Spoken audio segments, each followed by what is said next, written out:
हम में से मोस्टली टूरिस्ट जो स्कर्दू है ना वो जून जुलाई में देखने आते हैं, लेकिन अगर मुझसे पर्सनली पूछे ना तो स्कर्दू देखने वाले ही आजकल होता है, स्पेशली स्नो के बाद।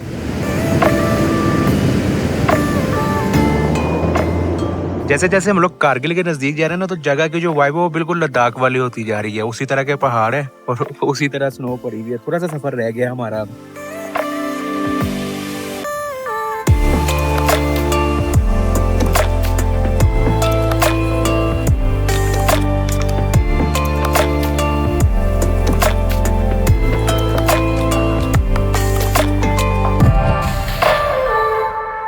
ये स्नो रात से यहाँ पे हो रही है और मुसलसल स्नोफॉल है। रात तो बहुत ज्यादा मोटी हो रही थी। आज का जो एजेंडा है हम आपको बाद में बताता हूँ, पहले आप ये सुबह सुबह का थोड़ा सा फ्लैशबैक देख लें। ये ऐसा ऐसा नाम है, अहमद आपका नाम बताइए। ये सारे भाई हैं और ये आए हैं डेरा गाड़ी खार से। ये आए 4 दिन पहले थे, लेकिन अब ये जा रहे हैं। तो अब जो मैं जगह दिखाऊंगा ये वीडियो में, इन्होंने वैसे जगह देख ली लेकिन किसी में भी स्नो नहीं पड़ी थी। अब स्नो वाली आप मेरी वजह से देखिए। बाकी अच्छा रहा एक्सपीरियंस, बहुत अच्छा रहा, बहुत अच्छा रहा।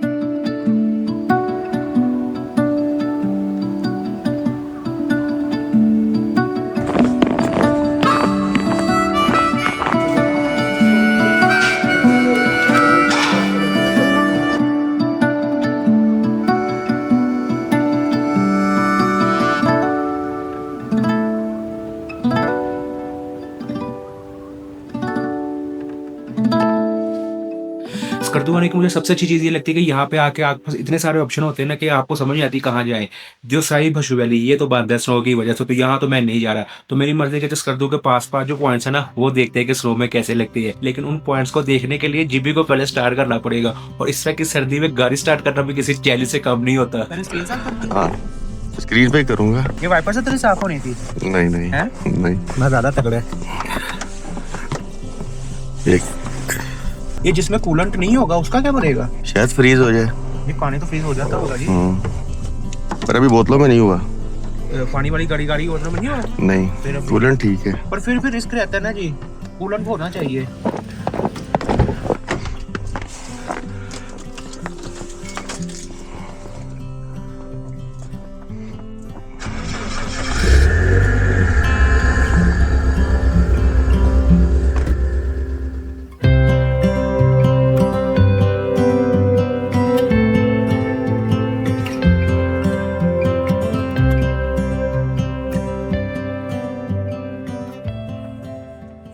सबसे ज्यादा मसला ना टेम्परेचर ड्रॉप होकर जब वो पानी जम जाता है ना इंजन में, मतलब कूलर ना हो तो पानी जम जाता है। अगर आप आते हैं यहाँ पे विंटर्स में खा सकते हो इस तरह के मौसम में, तो फिर आपने कोशिश करनी है कि अपनी गाड़ी के रेडिएटर में कूलेंट डाल के लेके आए। वो जमता नहीं है, वरना पानी तो जम जाता है। जो लोकल्स है ना वो रात को पानी निकाल के सोते हैं कि पानी जमे ना, सुबह उठ के फिर पानी डाल देते हैं। लेकिन कूलेंट डालो तो कूलेंट नहीं जमता, तो ये आपने माइंड में रखना है अपने। इस स्कर्दू का मशहूर रेडियो पाकिस्तान चौक है, और मैं जब भी स्कर्दू आता हूँ तो इसी चौक में रुकता हूँ। यहाँ पे आपको 3 रास्ते नजर आ रहे होंगे। एक रास्ता स्कर्दू की तरफ जाता है, एक रास्ता दियोसाई की तरफ, और फिर एक रास्ता वापस एयरपोर्ट की तरफ जाता है। मेरा जो फेवरेट होटल है वो भी इसी चौक में है।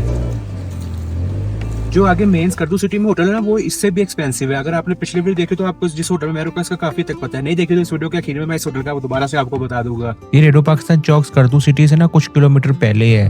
बाकी ये मेन स्कर्दू सिटी है जहाँ पे शॉप्स अर्ली मॉर्निंग ही खुल जाती है। मेन सिटी में कोई इतना ब्लैक आइस नहीं था, लेकिन जैसे मेन सिटी से थोड़ा सा आगे निकले थे तो तब हमें ठीक ठाक ब्लैक आइस मिला था।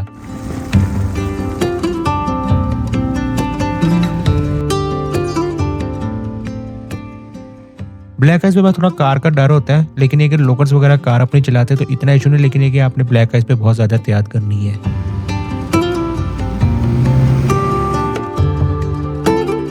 हमारी आज की पहली मंजिल थी सरफरंगा डेजर्ट, और आपने सिंपली गूगल पे इसकी लोकेशन लगा देनी है तो ये आपको सरफरंगा वाले रूट पे डाल देगी। यहाँ से सीधा चले जाए तो गांचोर खरमांग साइड पे आप चले जाते हैं जहाँ पे वो खामोश वाटरफॉल है, और ये रास्ता जो है ये शिखर पे जाता है। हम लोग अब इस तरफ मुड़ रहे हैं और आपने भी इस तरफ मुड़ना अगर सरफरंगा डेजर्ट जाना है तो।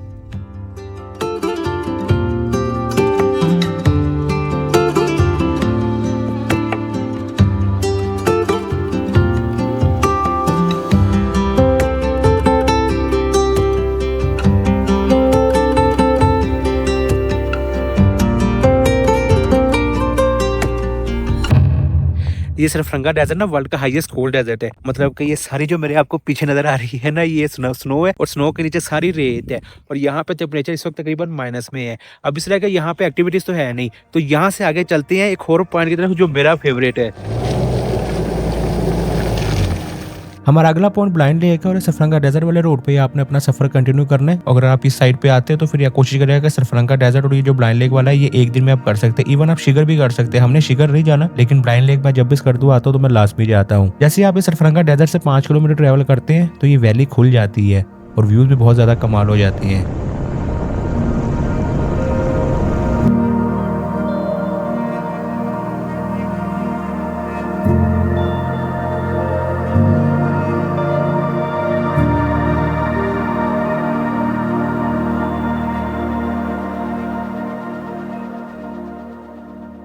तकरीबन 10 किलोमीटर बाद ये चौक आता है। यहाँ से सीधा चले जाए तो शिगर है, लेकिन आपने यहाँ से लेफ्ट को मुड़ जाना अंदर की तरफ और ये सीधा रास्ता जो है ब्लाइंड लेक जाता है। 6 किलोमीटर का ट्रेवल है यहाँ से ब्लाइंड लेक का। नॉर्मली कार्स चली जाती है, लेकिन आजकल कार्स वाला सीन नहीं है क्योंकि ब्लैक आइस बहुत ज्यादा थी और गाड़ी ठीक ठाक स्लिप हो रही थी। पापा ने 4x4 लगाया हुआ था। तकरीबन 5 किलोमीटर तक हमें ये ब्लैक आइस मिला था। तो अगर आप आते हैं तो कोशिश करेगा कि कार पे ना ही आए। अगर आपके पास अपनी 4x4 है फिर यहाँ पे लाजमी आए।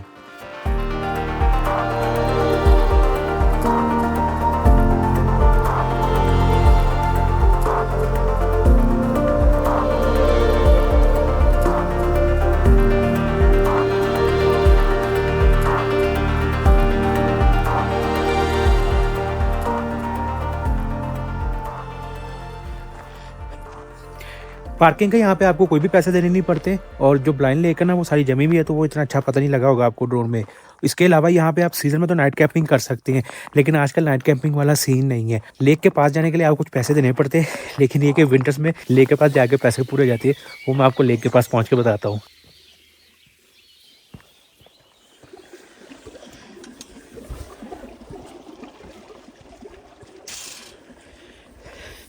बच्चों के साथ ना ये जगह काफ़ी अच्छी है, स्पेशली जब आप गर्मियों में आते हैं ना तो बच्चों को ये दिखाने वाली जगह है। यहाँ पे गर्मियों में तो बोटिंग का ऑप्शन भी होता है, लेकिन अभी तो बोटिंग का ऑप्शन नहीं है। देखे अंदर ही ना चला जाए। बोटिंग इसलिए नहीं होती कि लेक सारी जमी हुई है। ये आपको नज़र आ रहा होगा, ये बर्फ़ के नीचे सारी इस तरह लेक है जो जम चुकी है, इसीलिए ड्रोन में से ही पता नहीं लग रहा था। बोटिंग भी इसी वजह से नहीं होती थी। मतलब ये वाला जो पार्ट है ये नरम है, इसमें जा सकते हैं नीचे। पास पास ही रहते हैं, मेरा वजन भी ज्यादा, यही ना हो कि बाद में रस्सी बांध के मुझे खींचना पड़े आप लोगों को। अगर मैंने वीडियो में बताया भी तो किसी ने मेरी बात नहीं मान ली कि क्रैक की आवाज आई है। हम लोग वहाँ खड़े हुए थे तो बाकायदा क्रैक की आवाज है, जैसे यूं करके क्रैक गया। थोड़ा सा काम खतरनाक ही है। अभी असल में बता रहे हैं कि टेम्परेचर इतना नहीं है यहाँ। अच्छा हाँ, सच गर्मियों में नहाते भी तो है, बस ठंडा पानी है जी। हाइपोथर्मिया, नमूनिया जाते अंदर नमूनिया हो जाएगा। अच्छा, मैंने पहले किसी से पूछा था कि इसको ब्लाइंड लेक क्यों कहते हैं, तो मुझे पता लगा था कि जी इसकी गहराई का नहीं पता, इसलिए इसको ब्लाइंड लेक कहते हैं। लेकिन फिर गर्मियों में यहाँ पे लोगों को नहाते देखा तो अंदाजा हुआ कि यार इतनी गहरी नहीं है ये, तो इसे ब्लाइंड लेक इसलिए कहते हैं कि इसका जो वाटर का ना सोर्स है, मतलब कि वाटर कहाँ से, इसमें पानी कहाँ से है उसका नहीं पता। इस वजह से फिर इसका नाम जो है ना ब्लाइंड लेक पड़ गया।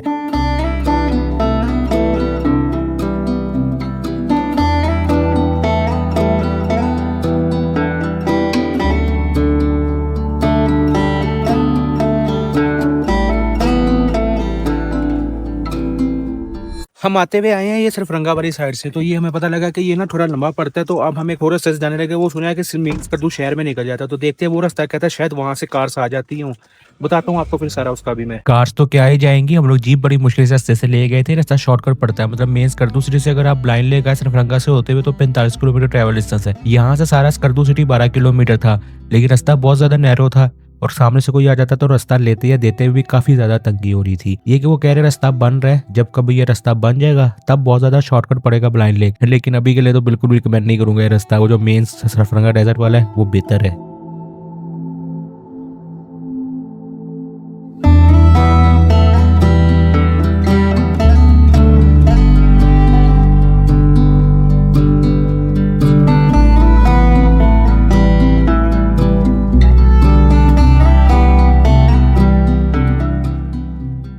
मेरा प्लान तो कुछ और करने का था, लेकिन हो कुछ और गया। दिन बहुत छोटे, टाइम का पता नहीं लगा। अभी 4:09 हो रहे हैं और 2 जगह सिर्फ आज के दिन में देख सके।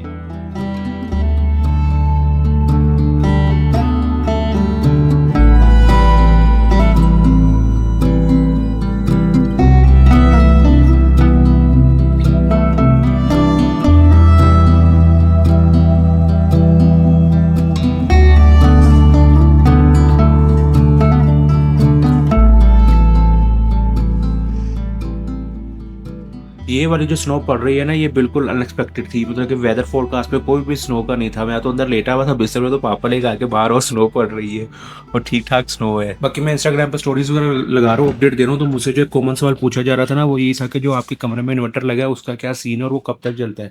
तो इस तरह के वो सुबह तकरीबन 7 बजे चल जाता है और रात 12 बजे तक ही उसको आप चला सकते हैं। अभी भी देखिए ये चल रहा है। लेकिन ये कि जो हमारे ये बेड है ना, इस पे इन्होंने इस तरह ये लगाया हुआ, इसका मेरे माइंड से ना नाम निकल गया। तो ये हीट वाला है, मतलब कि ये गर्म होता है। तो ना रात को इसकी इन्वर्टर की जरूरत नहीं पड़ती, बल्कि रात को इन्वर्टर बंद था तो 2-3 बजे इस पे भी हल्की हल्की गर्मी महसूस हो रही थी। नॉर्मली मैं अपने पास स्लीपिंग बैग रखता हूँ, लेकिन रात में स्लीपिंग बैग की जरूरत ही नहीं पड़ी। अभी मैंने चैट जीपीटी से पूछा, इसे इलेक्ट्रिक ब्लैंकेट कहते हैं।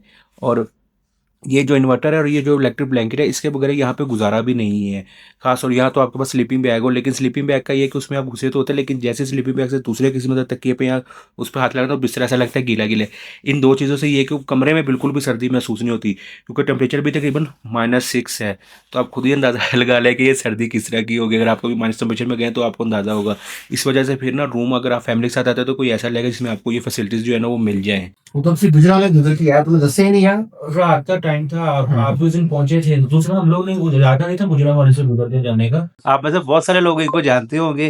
राणा साहब, आपसे मैंने सिर्फ एक सवाल पूछना है। जी इतना आप घूमते हैं, आपको कौन सी जगह अच्छी लगी आज तक? यार, अगर मुझे जिंदगी में पर्सनली किसी एक जगह बार बार जाना, वो कौन सी है?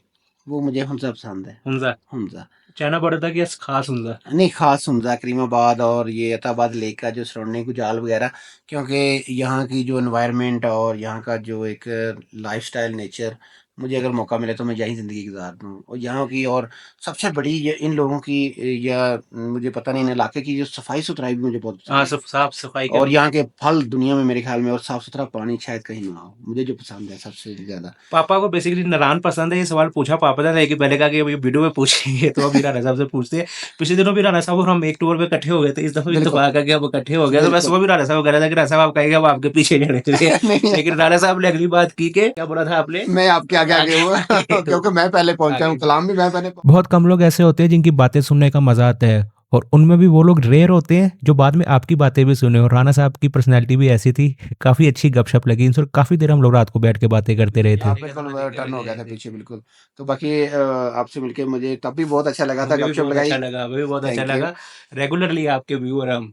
हाँ नहीं, वो तो आपका प्यार है जी। बहुत शुक्रिया। और बाकी ये कि ज़ाहिर है हम एक ही चीज के दीवाने हैं, जी। लवर है, मींस के नेचर के, पहाड़ों के। मेरा वीडियो अच्छा। देखा, वो पापा आ गए, पापा भी यहाँ बैठे हुए हैं। सही। जो मैं जो ना टूरिस्ट हूँ, जो ट्रेवलर है ना सही वाले, वो ये बैठे हुए हाँ हैं। बिल्कुल, जो अंकल के साथ ही बैठ के सीन लेते हैं ना। हाँ जी, जो प्रॉपर जो है ना, क्या कहते हैं वो, घूमने फिरने के शौकीन है और साथ में लॉन्ग ड्राइव के और ये नॉर्दर्न एरिया के जो दीवाने हैं, वो हम दोनों हैं। ये भाई हमारे कैमरा मैं वीडियो में कैमरामैन है ये। ठीक है ना सब। नहीं, इंशाल्लाह आपका काफी टाइम हमने ले लिया। नहीं नहीं, कोई बात नहीं, टाइम आपका ले लिया यार, नहीं, बहुत कोई अच्छा मसला लगा। नहीं, कोई मसला बल्कि आपने लेटना होगा, मेरा मोबाइल जो है मैंने पकड़ लिया।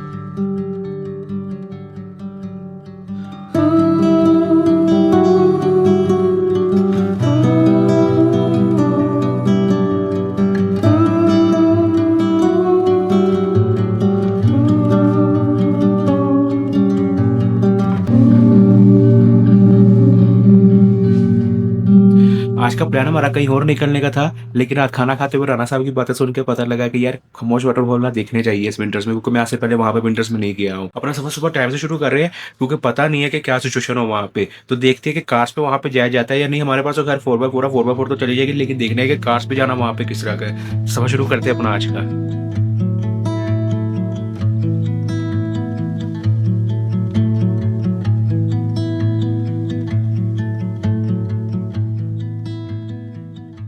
मेंस कर्दू सिटी से खामोश वाटरफॉल का ट्रैवल डिस्टेंस तकरीबन 115 किलोमीटर है जाने का। गूगल मैप पे खामोश वाटरफॉल की लोकेशन नहीं आती, लेकिन मंठोका वाटरफॉल की आती, तो आपने मंठोका की लोकेशन लगा लेनी है गूगल मैप पे। स्कर्दू में धूप निकली हुई थी, जिसमें तो शुरू में तो ब्लैक आइस बहुत ज्यादा नहीं था, आगे जाके ब्लैक आइस थोड़ा सा ज्यादा हो गया था, लेकिन इतना मसला नहीं बन रहा था हमें।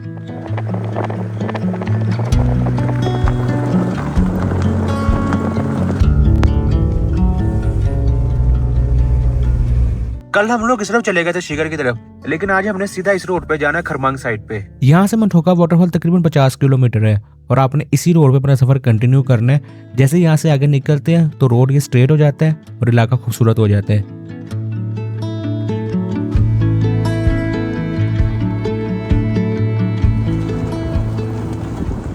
खरमंग से पहले ये रास्ते 2 हो जाते हैं। निकल जाए तो खपलू जाता है, लेकिन हम लोगों ने इस तरफ जाना है खरमंग साइड पे। यहाँ से आपने दरिया के साथ साथ जाना है, बीच में आबादी भी आती है और खरमंग से पहले ये चेक पोस्ट भी आती है जहाँ आपकी एंट्री होती है। एंट्री में आपसे ज्यादा कुछ नहीं पूछते, बस ये बताना पड़ता है कि आपने कहाँ जाना है, आपकी गाड़ी का नंबर नोट होता है, CNIC का नंबर नोट होता है और पूछते गाड़ी में कितने अफराद हैं। लेकिन ओरिजिनल CNIC अपने पास रखेगा यहाँ पे अगर आते हैं तो। यहाँ से मंठोका तक थोड़ा सा सफर बनता है, रोड कंडीशन भी अच्छी बनी हुई है। बस ये एक गाँव आता है, यहाँ पे आपको थोड़ा सा रोड खराब मिलता है। ब्लैक आइस खत्म हो गई थी मंठोका आते आते, तो ये अच्छी बात थी। मंठोका गांव शुरू होते ना ये चौक आता है। अब यहाँ से अगर इस तरफ चले जाए तो मंठोका वाटरफॉल का रास्ता चला जाएगा, लेकिन इस तरफ जो ये रास्ता है ये जाता है खामोश वाटरफॉल की तरफ। यहाँ से खामोश वाटरफॉल का तकरीबन 46 किलोमीटर ट्रैवल डिस्टेंस है, लेकिन 2-2.5 घंटे लग जाते हैं। स्कर्दू से निकल के एस्कॉम का नेटवर्क चलता था, तो मैंने सुबह तोलती की लोकेशन लगा ली थी। तोलती चेक पोस्ट आती है, वहां से आपका असल सफर शुरू होता है खामोश वाटरफॉल के लिए। स्नो पड़ी हुई थी, स्नो के साथ साथ ब्लैक आइस भी था रोड पे, लेकिन इतना मसला नहीं बन रहा था। तोलती तक सफर जो था वो थोड़ा सा आसान था।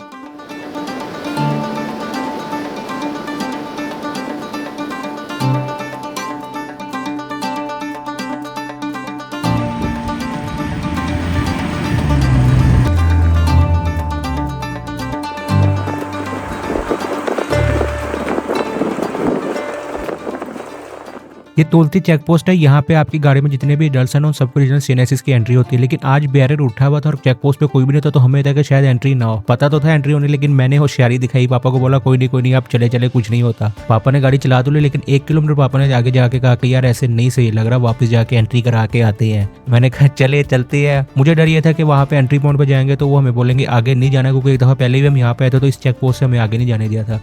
लेकिन लकीली उसकी किस्मत अच्छी थी, उन्होंने हमारी एंट्री की और हमें कहा ठीक है जाओ कोई मसला नहीं, बस स्नो ज्यादा तो एहतियात करना। मैं अकेला होता ना अगर तो मैंने चुपचाप लिखा जाता, लेकिन पापा की आदत हमें कहते नहीं यार ऐसे नहीं करना चाहिए, चले जाए। मतलब कि ये था कि जो यहाँ पे तो उनकी ड्यूटी थी तो उनपे भी मतलब कि मसला बन सकता है, मैं खुदा ना कहता हूँ कि मसला बन जाता।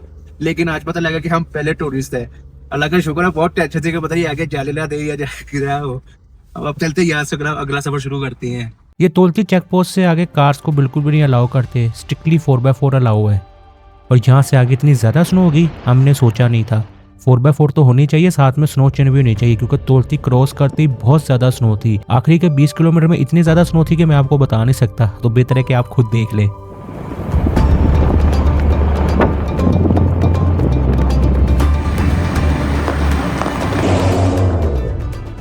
जैसे जैसे हम लोग कारगिल के नजदीक जा रहे हैं ना, तो जगह की जो वाइब है वो बिल्कुल लद्दाख वाली होती जा रही है। उसी तरह के पहाड़ है और उसी तरह स्नो पड़ी हुई है। थोड़ा सा सफर रह गया हमारा। यहाँ पे टेम्परेचर इतना ज्यादा लो है कि दरिया भी जमना शुरू हो गया है। और जो ये दरिया ये समझे इंडस रिवर है, लेकिन ये आ कारगिल से रहा सारा पानी।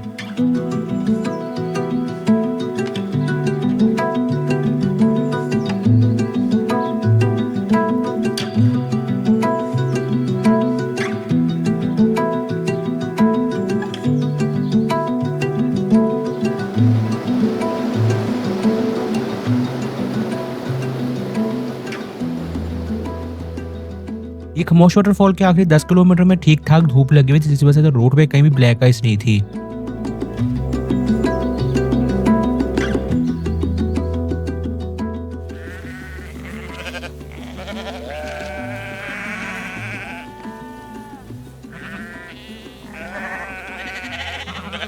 लेकिन आखिरी 5 किलोमीटर में रोड ही नहीं है, मतलब कि ग्रेवल टाइप का है, लेकिन उस पर स्नो इतनी ज्यादा पड़ी हुई थी कि गाड़ी बहुत ज्यादा स्लिप हो रही थी और बहुत ज्यादा एहतियात के साथ गाड़ी चलानी पड़ी थी और स्पीड कम रखनी पड़ी थी। इस वजह से खामोश वाटरफॉल जाते हुए काफी टाइम लग जाता है। तो अगर आपने अपनी गाड़ी पे आना है तो पूरे दिन का माइंड में रख के आना है कि ये पूरे दिन की एक्टिविटी है। स्कर्दू से यहाँ तक कम से कम आपको इस तरह के वेदर में 6 से 7 घंटे लग जाते हैं। बाकी खामोश वाटरफॉल कैसी है वो आप खुद देख ले।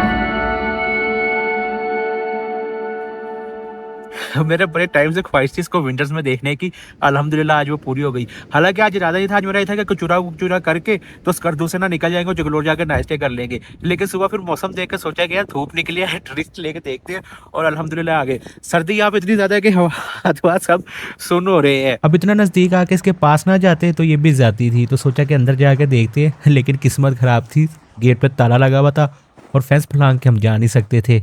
मैं सोच के आया था कि यूं खड़े होकर उसके पास बर्फ की तस्वीर खिंचाऊंगा, पर चले कोई मसला नहीं, देख ली है यही बहुत है। और ये एरिया भी देखने की था कि ये एरिया विंटर्स में कैसा लगता है। अच्छा, जो मेरे आपको सामने बैरन नज़र आ रहा है, इससे तकरीबन 2 घंटे आगे जाए ना, 2-3 घंटे ड्राइव करके, तो यहाँ से आगे फिर कारगिल है, लेकिन टूरिस्ट यहाँ तक ही आ सकते हैं, यहाँ से आगे टूरिस्ट नहीं जा सकते हैं, बेशक गर्मी हो बेशक सर्दी हो। अगर आप इस साल स्कर्दू गर्मियों में आते हैं या सर्दियों में भी आते हैं तो मैं रिकमेंड करूंगा कि जो ये खामोश वाटरफॉल है इसे अपनी लिस्ट में टॉप पे रखिएगा। पैसा वसूल एक्सपीरियंस है इसका।